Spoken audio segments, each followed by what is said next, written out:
my beautiful co-creators, Lilou here in Sedona, Arizona, amazing red rock country, and I'm here with Dawn Johnston. Yes. Thank you, Sunny, for taking the time to do this interview. You're very welcome. I'm excited to be here. Oh, it's so beautiful. The scenery here is absolutely a delight. I know, it's gorgeous. I got married here 18 years ago, so wow, beautiful place. And now you live in Phoenix. Now I live in Phoenix. So you're just here for the conference and the premiere of The Sacred Journey of the Heart that happened yesterday? Absolutely, yes. That's awesome.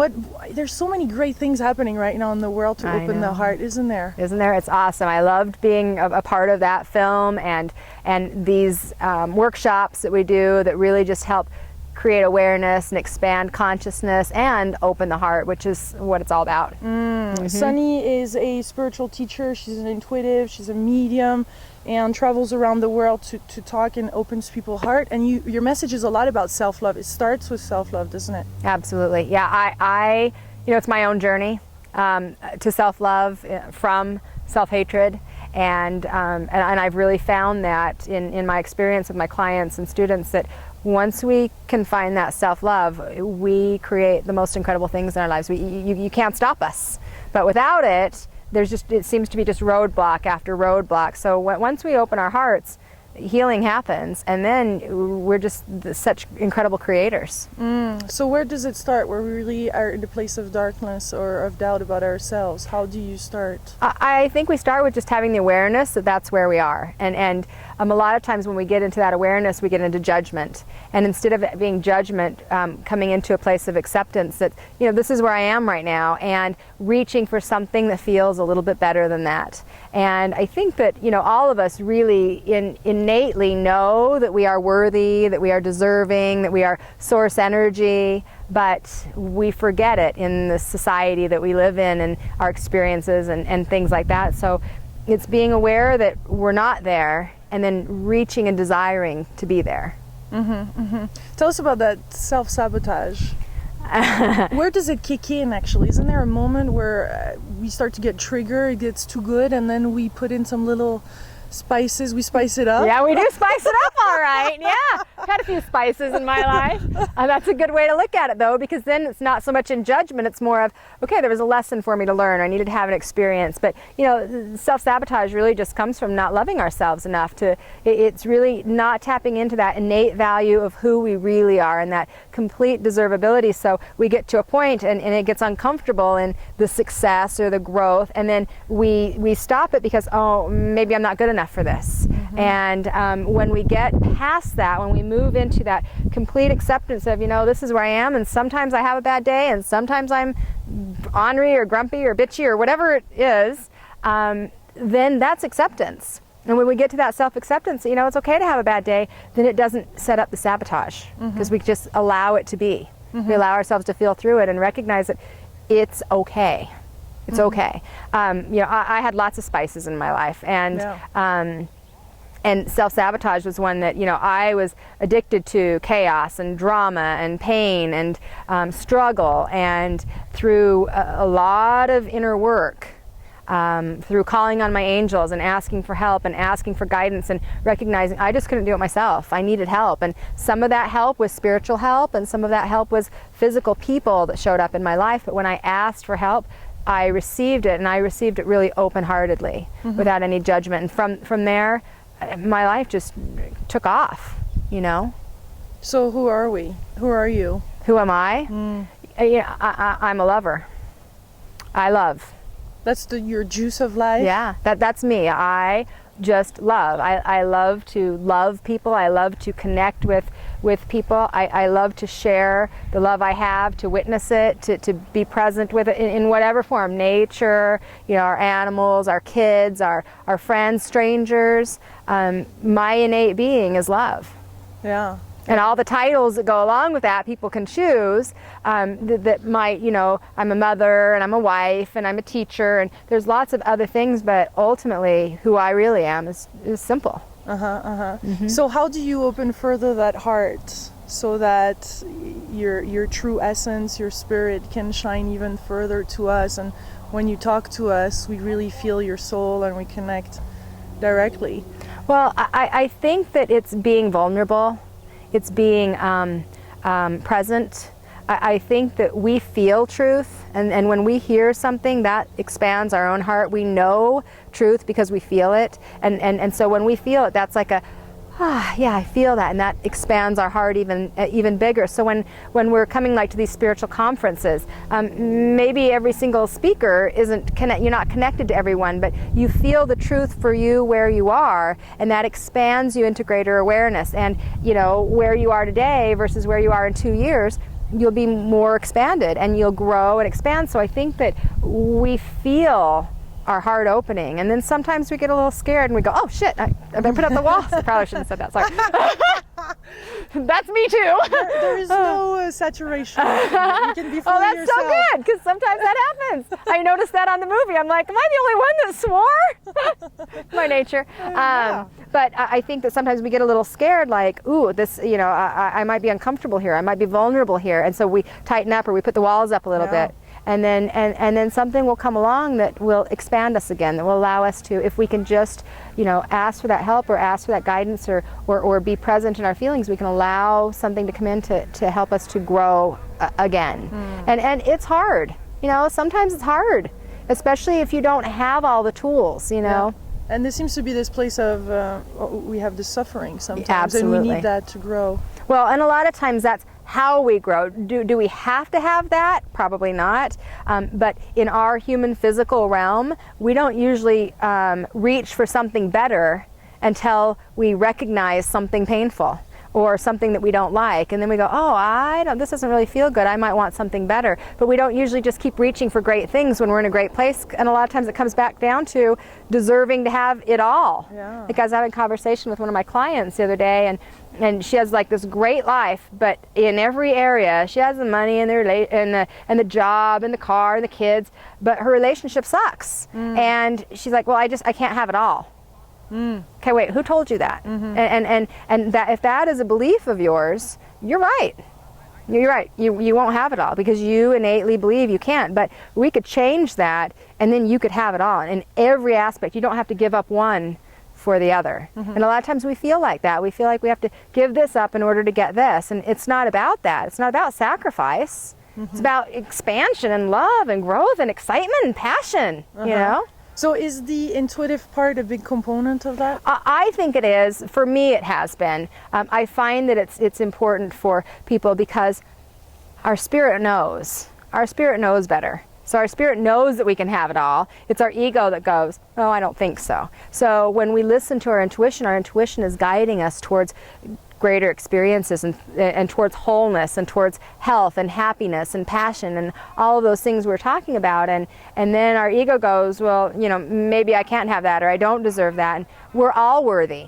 And a lot of times we forget that who we really are is spirit. And when you know that in here, nothing can stop you.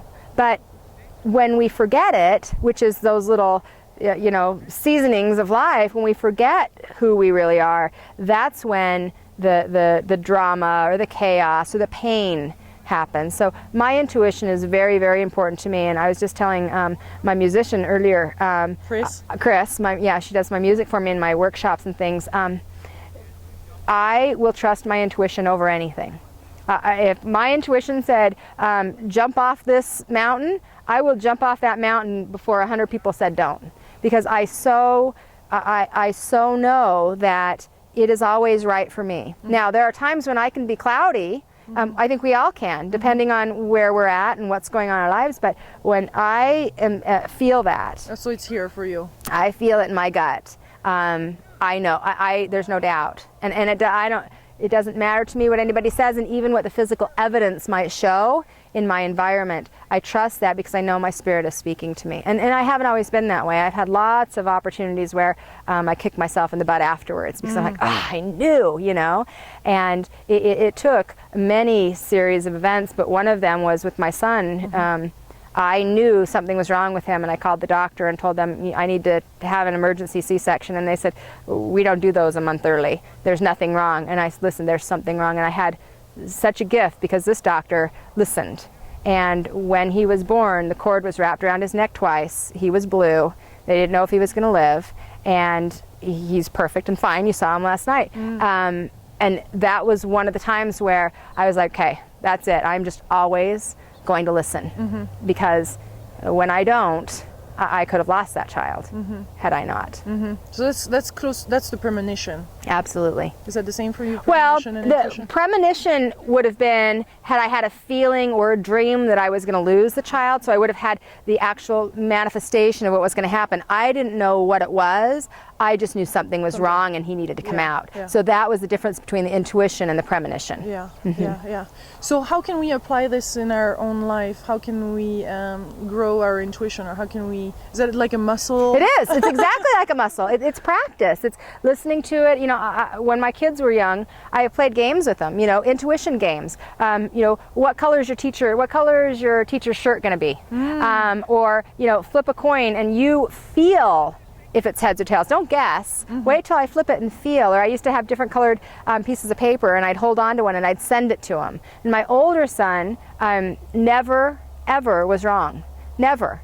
When we would do those experiments, because I would send him the energy and he was so tapped in that he would pick it up. And then as he got older, you know, he's like, yeah, I got other things to do. And so he's pulled away from it and then come back and then pulled away from it. But absolutely, when we build that muscle, it gets stronger and stronger. I think groups, classes, workshops where you and people that are safe, that you can trust to expand and to grow with and experience the growth of your intuition is really important. I find like development classes are really helpful to people because it creates a safe environment for them to trust their intuition versus out in the world where it doesn't feel safe all the time. So tell us about angels now, because I know you work a lot with angels. I do. They just helped us find our microphone clip. They did. They did. So how does this feel, look? How is it for you? You know, I describe this world of angels. Well, I started working with the angels when I was 13. I saw an angel. I had gone to bed at night. I woke up in the morning and I saw an angel above me, and it was my first experience. And it didn't scare me. It didn't make me wonder what. It was like I had a knowing that that was my guardian angel, that I was safe. I rolled over, went back to sleep, and then I thought, I need to learn a little more about this. So I was introduced at a young age, and so from that point, I started asking the angels for help and for support and for guidance at times. I had a lot of times where I just wanted to be human and just do it myself and not ask for help. But I found, you know, throughout my life, I've had some serious situations where when I asked the angels for guidance or help or support, one experience that saved my life, and I literally was on my deathbed, and so I became a believer very quickly. And so from those experiences, I started asking the angels to just help guide me and support me in my everyday life, like, where's the microphone clip? And then walk right to it. Or, you know, how can I be of service to someone and pay attention to my heart or the signs that come around me, or messages in my spirit, or even messages in nature. You know, sometimes you get a symbol, you know, you see a hawk fly over, and that's symbolic for people. So the angels will come to you in a form that you believe them to be. So if you believe them to be a beautiful winged being, that's the way they'll manifest. If you believe them to be an energy, that's the way they'll manifest. And for children, they'll come and, you know, they'll look like little cherubs a lot of times. And as you start to develop a relationship with the angelic realm, the evidence will manifest around you. So you will see them, and you will feel them, and you will know their presence. And oftentimes they really offer us the unconditional love. And I really feel like my relationship with the angelic realm is what was able to help me move from that negative self-esteem and really lack of love to embracing who I was and getting me on my journey. Because I was I came on this journey as a spiritual teacher, kicking and screaming. Really did. I was very resistant. I didn't want to do it. I put up every wall that there was around it until they won. I couldn't fight anymore, you know. And I'm kind of a little warrior. I got a little spunk in me, so I'm like, you know, I don't want to do this. And I had to let go of that and really just trust that this was the direction I was supposed to be. And I'm so grateful that I did, because once I loved myself, I could see that I was worthy of being that. It was because I didn't feel worthy of being that teacher. Yeah. That I couldn't be. Related to angels, how do you know it's angels versus guide versus the universe versus, is there a different kind of love or a different kind of feeling to it? That's a good question. I think that a lot of people, when they're starting, they want to know the difference. You know, how do I tell it's this versus this versus this? And you learn it. It's a vibration. You feel a higher vibration with the angelic realm than you do with the spirit guide, than you do with a deceased loved one. So it kind of works in a vibrational level where here we are here, and then our deceased loved ones have a higher vibration, and our spirit guides have a higher vibration, and the angelic realm has a higher vibration. And so with building that muscle, you start to learn how the energy feels. So you know, you can ask for validation if it's your guide or if it's your guardian angel or if it's your deceased loved one, and the more validation you get, everybody creates their own experience of what each vibration feels like for you. So there isn't a one set way. It's everyone's experience and perception of the difference in vibration, because it's based on where you start. Right. So as our vibration changes, then the vibrations above us, it's a ripple effect. So we need to be at that vibration in order to see it. So some of us are more comfortable with guide because we're not at the vibration of the angelic Correct. realms. And exactly. And we can be. It's just we just need to raise our vibration more. So if we're here in that little bit more dense energy to connect with our deceased loved ones, we need to raise our vibration. Guides raise our vibration. So it's just a process of meditation, openness, connectedness, and that's how we raise our vibration to where you can tap into all of those. Everyone can. It's just through raising your vibration to be able to do it. And so to me, it's like when you first start, who cares who you're tapping into? Just go with it, you know. So if it's your grandma, if it's your guide, if it's your angel, try not to get too in. We get so in our heads about, okay, well, wait, who is it and what's their name and why are they here? And instead, just I'm open to receive guidance from the spirit world. Go ahead. No. I was just gonna say, and then who needs to come through at that time will manifest for you, and then you'll start to develop the relationship. What is there actually? They have different missions? Yes. So our deceased loved ones, once they transition, they're really just in the space of kind of getting their own, figuring out where they're at, what they're going to do. Some of them move into a guide role. So as their vibration raises, they can move into a guide for family members or for other people. So we're here, us physical beings, and then we've got the deceased loved ones. The next vibration above that is spirit guides. Spirit guides are energies that have walked the physical planet. So they have had physical experiences and choose to be a teacher from the spirit world for a variety of different people, usually with the common life purpose. So that's spirit guides. And the angelic realm is here to support us in love, unconditional love, forgiveness, abundance, creativity, all of our of who we really are, our higher vibrational energies that we don't always tap into. So the angelic realm, you know, is really like a safe place. There's no judgment, there's no criticism. They're just here waiting for us to ask for their help. And once we ask, that's the most important part, is asking, and we forget to ask a lot. I mean, how many of us, even in our daily lives, won't even ask for help from a person? So we forget to ask for help. We say what we want. You know, I want this, I want this, I want this. I don't want this and this and this. We focus on the don't wants, but we forget to ask. So once we've asked, because we have free will, the angelic realm can come in, and then they'll give us those signs and they'll give us those intuitive feelings to help guide us towards what it is that we really desire. So yes, their missions are different in the sense of how we experience them here in the physical realm.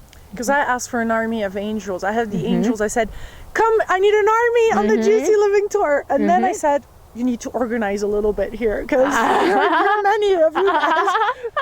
So somebody has got to take the lead here. Always ask Michael to take the lead. Okay. Archangel Michael, take the lead, and you're in good shape. Good. And I mean, that's how things are manifesting, though. And you have your army or your legions of angels. It's like they and you get in flow and in sync with them. It's like things you're just like, wow. You know, I mean, that's what I was saying yesterday, all day long. Wow. Because when you're in that place of wow, you're in awe and you're in appreciation. And then, you know, when you're in appreciation, things appreciate. Everything around you appreciates. It gets even better. And so when your angels are in flow and you ask for them, they're there. And sometimes people say, well, how do I know? Well, you know, because of the experiences you have. I had a client once that said, you know, I always ask Michael to surround my sister and to protect her. She was in a car accident yesterday, and she lost her ear, and she could have been killed, and she didn't. She just lost her ear. So, but Michael wasn't around her. I'm like, you think? Because if she could have been killed, my sense is Michael was around her, and you just think because she had the accident that she wasn't being protected. And a lot of times difficult things happen to us not because we weren't protected, but because really we were. A lot of times that protection is from what we would have created had we not asked for that help and that support. Because what we manifest in the you know, and you know all about how we manifest and create, it isn't always the words that we're using, it's the vibration that we're at. So how can they be at different places at the same time? So they don't have bodies. So it's just energy. So it's not selfish to ask for Michael. No, you can, and so they don't have bodies, so it's just energy. So they're not limited by the physical form. Like we can't be in two places at once because we're limited here. But you know, my grandmother who passed on January 11/11 of this year, she was with me and with my brother at the exact identical moment. Already learned how to do that a week later, and so they don't have. She's on it. She's like taking care of all kinds of things for me.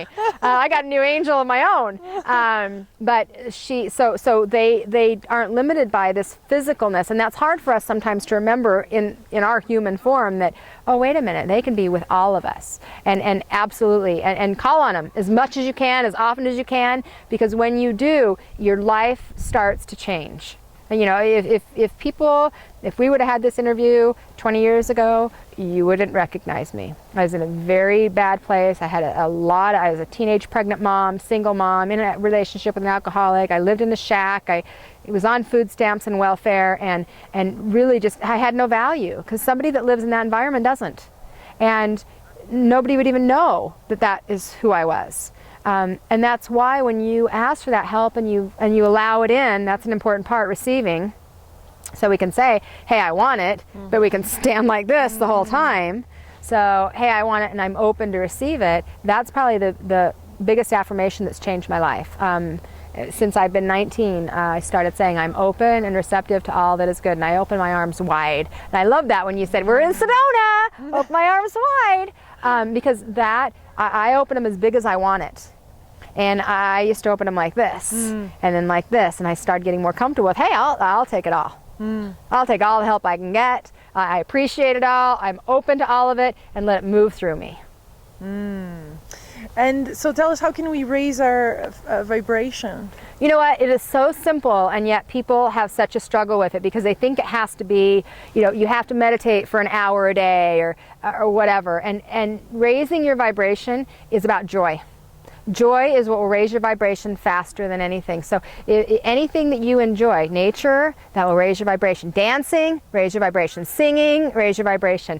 Meditation absolutely is a really important tool. It's been an important tool for me, but it is more for me about just honoring my connection with spirit. It isn't about, okay, I'm waiting for the answers to come. It's more of, I honor that I am spirit first. But anything that brings you joy raises your vibration, because you think about it, anything that makes you feel good. Now, with the exception of illegal things, to a point, because really if it gets you out of the resistance, because the resistance is what holds us back from raising our vibration. So when we get out of the resistance, we bring ourselves into joy, life flows. So part of the willingness to receive also raises our vibration. Absolutely. And gratitude. Absolutely. Gratitude, well, and appreciation and acknowledgement and thanks. You know, thanking the people around you and the spirits around you and the help and the support. And even when you don't feel it, that's the most important time. You know, like I tell people, when you feel poor, give somebody money. You know, when you feel like you don't have anything, give them your last $10, because it will, appreciation appreciates, it grows. It has to. So when you offer appreciation, it will expand.